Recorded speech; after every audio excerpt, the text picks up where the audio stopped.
Speaker মাওলানা মামুনুল হকের দল বাংলাদেশ খেলাফত মজলিসের নারী এমপি ইঞ্জিনিয়ার মাহবুবা হাকিম। তিনি দেশের বস্ত্র খাতের সর্বোচ্চ বিদ্যাপীঠ বাংলাদেশ ইউনিভার্সিটি অব টেক্সটাইলস থেকে BSc in textile engineering degree অর্জন করেন। এর আগে তিনি Savar cantonment public school and college থেকে এসএসসি ও এইচএসসি পাশ করেন এবং অষ্টম শ্রেণীতে সরকারি বৃত্তি লাভ করেন। রাজনীতিতে পুরোদমে সক্রিয় হওয়ার আগে তিনি দেশের বড় বড় বস্ত্র শিল্প প্রতিষ্ঠানে প্রকৌশলী হিসেবে সফলতার সাথে দায়িত্ব পালন করেছেন।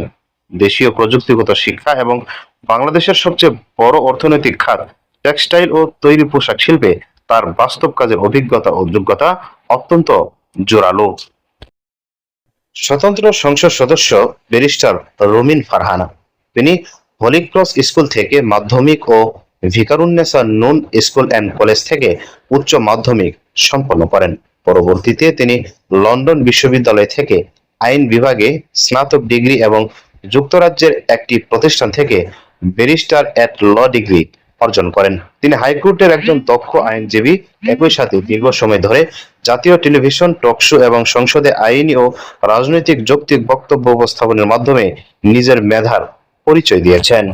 কাজেই কার যোগ্যতা বেশি তা এককভাবে নির্ধারণ করা সম্ভব নয়, কারণ ইঞ্জিনিয়ার মাহবুবা হাকিম এবং ব্যারিস্টার রুমিন ফারহানা সম্পূর্ণ ভিন্ন দুটি ক্ষেত্রে সর্বোচ্চ পর্যায়ের প্রাতিষ্ঠানিক যোগ্যতা অর্জন করেছেন।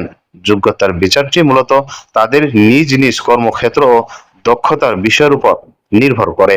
তবে এখানে একটি বিশেষ ও গুরুত্বপূর্ণ বিষয় উল্লেখ করা প্রয়োজন, তা হলো ধর্মীয় ও নৈতিক শিক্ষার ক্ষেত্র।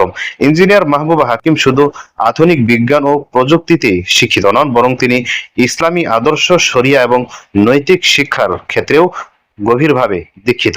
বাংলাদেশ খেলাফত মজলিসের মতো একটি আদর্শিক রাজনৈতিক দলের সাথে যুক্ত থাকায় এবং নিজের ব্যক্তিগত জীবনে ইসলামী অনুশাসন মেনে চলায় নৈতিক মূল্যবোধ ও ধর্মীয় শিক্ষার দিক থেকে তিনি ব্যারিস্টার রুমিন ফারহানার চেয়ে স্পষ্টভাবে এগিয়ে আছেন।